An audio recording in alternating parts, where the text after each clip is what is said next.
Ya insya Allah semuanya kan kita kepengen yang terbaik ya, gitu. Nggak ada yang ingin semuanya dengan tidak baik gitu. Pengen yang terbaik. Apapun yang terbaik ya mudah-mudahan Allah mudahkan. Sementara ini yang terbaik. Naik lu sini ada depan nih. Tadi ya.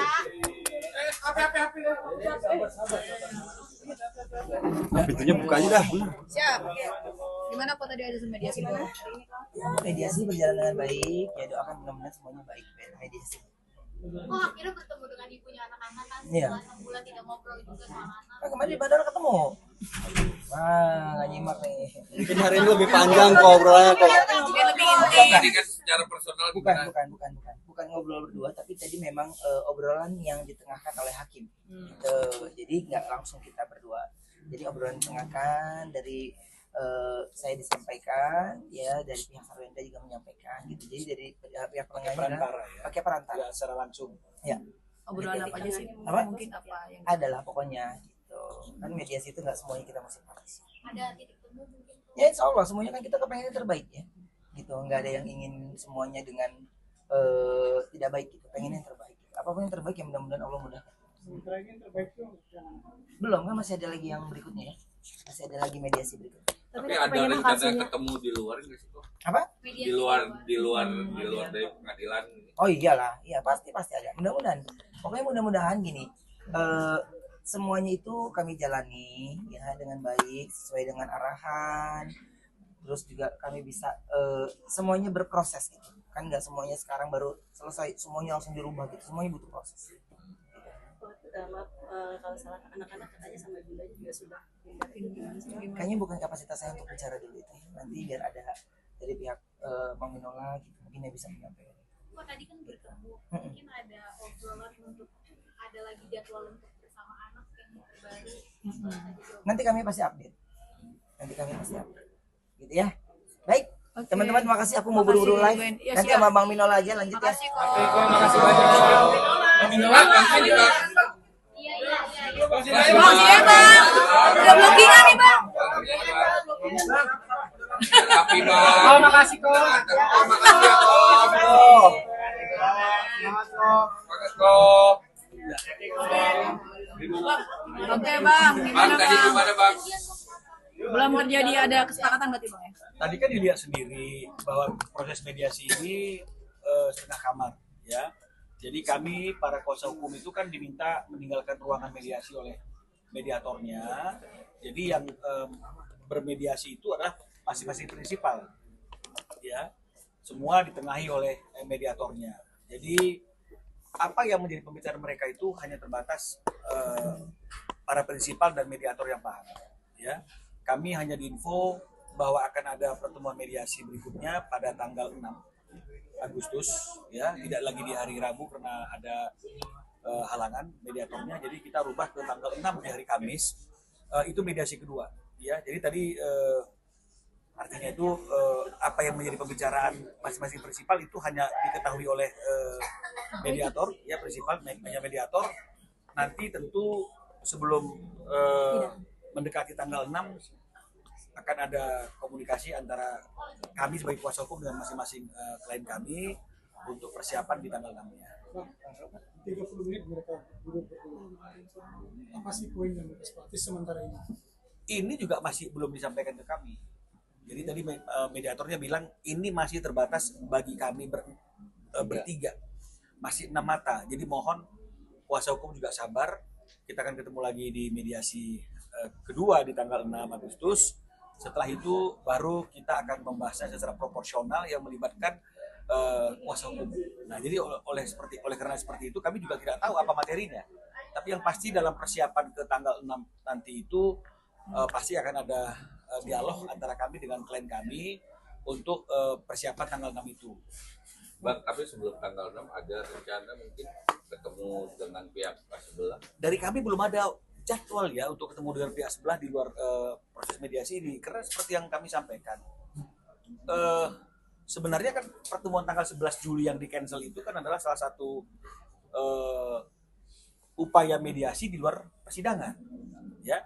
Namun ketika mediasi itu kemudian dibatalkan dengan alasan kami sudah mengajukan gugatan hak asuh anak, ini membuat akhirnya mediasi di luar persidangan itu tidak lagi menjadi opsi, ya, karena kuasa hukum S juga mengatakan bahwa buat apa mediasi 2 kali, buat apa ada mediasi tanggal 11 sementara sudah ada gugatan, semuanya nanti dilakukan di proses persidangan saja. Jadi oleh karena seperti itu saya rasa sementara ini opsi untuk berbicara di luar persidangan kan itu sudah tertutup, ya. Meskipun nanti kedepannya kita nggak tahu apa yang terjadi, tapi sementara ini opsi untuk bertemu di luar persidangan, bertemu di luar mediasi itu sudah tidak mungkin lagi. Oke. Bang, sedikit mungkin tadi perihal disinggung soal debt collector. Iya, tadi ada tanggal 11 Juli datang. Kalau tidak salah akan dilelang. Mungkin Makanya kita kan ngomong itu kan harus berdasarkan fakta, ya. Kita boleh ngomong apa saja, ya, karena seperti lagu mengatakan memang lidah tak bertulang, kan begitu, ya, gampang ngomong apa saja, ya. Tapi kami kan tidak bisa menanggapi itu tanpa melakukan cross check kepada pihak bank. Dan seperti yang kami sudah sampaikan dan sudah saya sampaikan juga dalam VT saya di Instagram saya, setelah kami berkomunikasi dengan pihak bank menanyakan sampai mana sekarang tahap proses kreditnya Ruben Onsu di bank tersebut, jawaban daripada pihak bank, ya, bank yang artinya yang memang ngurusi kredit yang tidak lancar itu masih dalam proses penyelesaian. Jadi kalau memang misalnya kemudian ada calling 1, calling 2, calling 3, calling 4, calling 5, mana bukti calling 5-nya mana? Mana, tunjukkan dong. Terus apakah masuk akal Ruben sebagai krediturnya, sebagai nasabahnya, dia nggak mendapat yang namanya surat calling 5? Kan harusnya dapat. Ruben belum pernah mendapat yang namanya calling 5 gitu loh, ya. Dan ketika kami kemarin bertanya tentang sejauh apa sekarang prosesnya, jawabannya juga yang saya sudah tunjukkan di video saya itu masih dalam proses penyelesaian. Begitu juga dengan debt collector, ya. Jadi kita abaikan debt collector, masalah mobil itu sudah terjadi tahun lalu, tapi kita bicara masalah debt collector yang hari ini di rumah Cilandak. Berarti kan ini berkaitan dengan masalah tidak lancarnya kredit di bank yang bersangkutan. Ini juga kami tanyakan dengan pihak banknya itu, ngirim ya debt collector. Mereka jawabannya adalah kapan. Dia juga heran gitu, karena memang mereka merasa tidak pernah mengirim debt collector, dan mereka memang mekanismenya kalau misalnya kemudian ada yang namanya itu sebuah kredit macet yang kemudian agunannya atau jaminannya akan dilelang, itu pasti mekanismenya kan tidak pakai debt collector. Itu pasti akan ada berita acara, ada surat, kemudian ada pemberitahuan lelang, ada pengumuman koran. Jadi mekanismenya seperti itu. Bukan kirim orang 15 orang hilir mudik gitu loh. Jadi itu kan fakta. Dan saya sudah tunjukkan komunikasi kami dengan pihak bank. Jadi artinya tolonglah jangan lagi diperbesar sesuatu yang tidak dilandaskan pada fakta. Ya, karena kalau memang misalnya dia punya fakta, maka kami akan uji fakta itu dengan fakta yang kami dapatkan. Berarti ada orang yang bermain dengan memberikan 2 informasi yang berbeda. Tapi hari ini kan masih kami yang menyampaikan bukti. Harusnya itulah yang menjadi pegangan kita, bahwa berita apapun yang berkaitan dengan masalah lelang dan debt collector itu adalah hoax. Karena tidak dilandasi pada bukti yang dapat dipertanggungjawabkan. Kalau kami kan sudah tunjukkan, boleh diulang-ulang tuh, dikunjungi lagi IG saya, ada di situ dialognya. Ya, bukan artinya itu kita itu ingin memojokkan seseorang, tapi karena banyak pertanyaan, ya kita harus tunjukkan ini loh, kami ngomongin dasarnya ini gitu. Bukan hanya dasar ngomong saja. Ya, saya kira seperti itu kalau mengenai masalah itu. Real komunikasi sama Ruben kan katanya Sarwanda sendiri belum memberitahu terkait pemindahannya, tapi belum ada respon. Kan seperti yang saya katakan, dia boleh ngomong apa saja. Kalau memang sudah ada komunikasi, harusnya kan chatnya ditunjukkan dong. Tadi tunjukkan Bang. Ada chat, Ada foto tanggal debt berapa collector chatnya? Hari Jumat. Hari Jumat. Iya. Kenapa? 21 21 kan berarti kan kemarin tuh. Hari Selasa. Kenapa? Yang mana ini? Cuma Juli itu Chat debt collector. Yang baru pindah. yang baru pindah. Enggak, baru yang debt collector.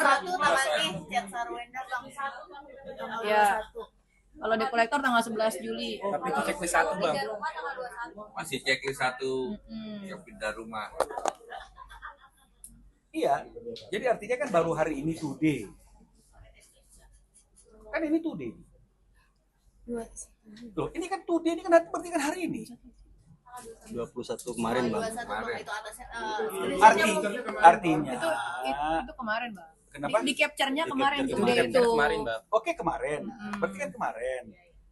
Artinya pada waktu saya ketemu sama Ruben di hari Jumat dan kemudian saya tanya teman-teman di hari Senin, saya kan belum tahu. Ruben juga belum tahu ada informasi tentang perpindahan itu. Baru kemudian di capture kemarin. Kan begitu, ya. Jadi artinya kan pindah dulu dong. Setelah kemudian dipertanyakan tentang kepindahannya itu kami mengatakan tidak tahu dan seharusnya diberitahu, baru diberitahu kan begitu artinya. Jadi jangan dibolak-balik urutannya. Ya, itu dia persoalannya. Dan di sini kan juga dikatakan dia pindah rumah. Kemana pindahnya? Disebutkan? Ada. Alamat Tapi itu tuh karena screenshotan. Ada ya? Ada. Ada, Jakarta Oke. Selatan itu, Bang. Ya. Oke, artinya kalau memang ada alamat rumahnya, oke, berarti sudah dilakukan pemberitahuan.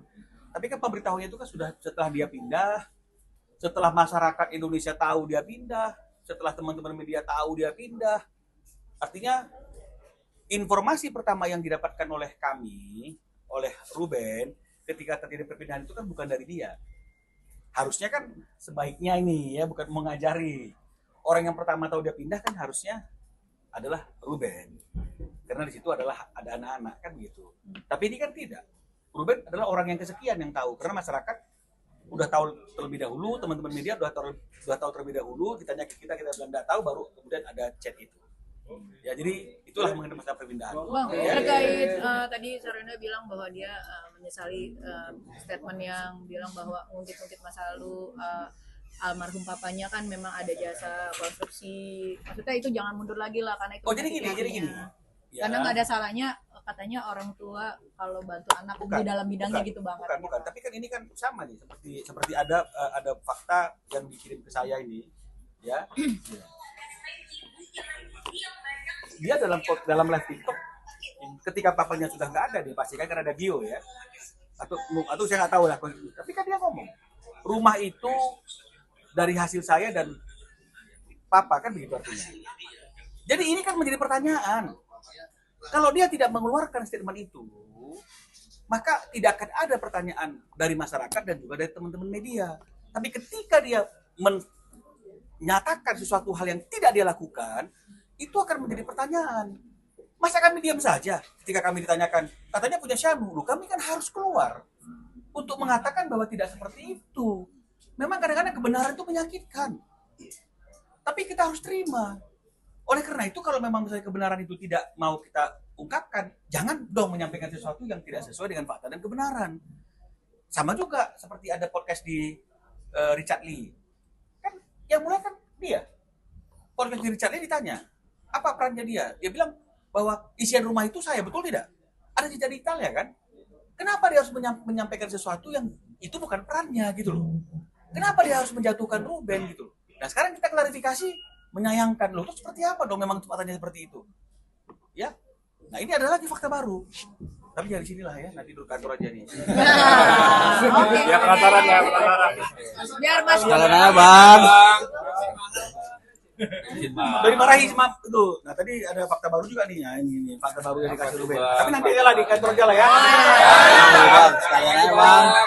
Spill dikit bang, spill. Biar bertahap nih. Spill detik bang. Dikit bang. Nah, jadi kita sudah punya fakta untuk mengcounter statementnya dia di podcastnya Richard Lee yang mengatakan bahwa rumah itu isiannya adalah dari dia. Nah, kan kalau misalnya dia ngomong sesuatu yang nggak ada kan artinya kan dari dia kan berarti kan mengecilkan Ruben. Dan akhirnya menimbulkan pertanyaan, betul tidak? Ini apa yang kerja lakinya kan begitu. Nah, jadi oleh karena itu kami ingin meluruskan informasi itu nanti kita kasih tahu. Ya. Oke mantap. Abangku makan siang dulu. Ada nih. Apa Apa itu? Apa itu, Bang? Mereka, Bang. Nggak boleh kok ke kantor. Waduh gawat. Besok aja lah. Terima kasih, Bang.